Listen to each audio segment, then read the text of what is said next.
ഇപ്പൊ നമ്മൾ ഇന്ത്യയിൽ നമ്മൾ വീട് മേടിക്കുകയാണെങ്കിൽ കമ്പാരിറ്റീവ്ലി കാനഡ വെച്ച് നോക്കിക്കഴിഞ്ഞാൽ വീടിന്റെ മെയിൻ്റനൻസ് കുറവാണ്.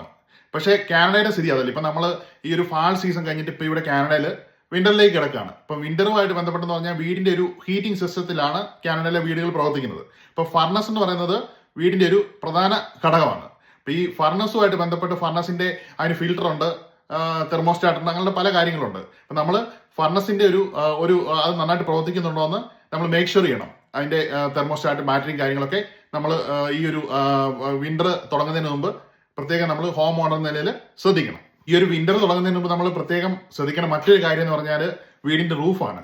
കുറെ ഷിംഗിൾസ് വെച്ചിട്ടാണല്ലോ നമ്മുടെ റൂഫും കാര്യങ്ങളും. ഇപ്പൊ ഈ കാറ്റൊക്കെ അടിച്ച് ചിലപ്പം കുറച്ച് ഷിംഗിൾസ് ഒക്കെ മിസ്സിംഗ് ആയിരിക്കും. അപ്പൊ നമ്മൾ അതൊക്കെ ഉണ്ടെങ്കിൽ നമ്മൾ അതൊക്കെ ഒന്ന് റീപ്ലേസ് ചെയ്യണം. ഷിംഗിൾസ് ഏതിലൊക്കെ പറന്നു പോയിട്ടുണ്ടെങ്കിൽ നമ്മളത് റീപ്ലേസ് ചെയ്ത് അത് ഫില്ല് ചെയ്യണം.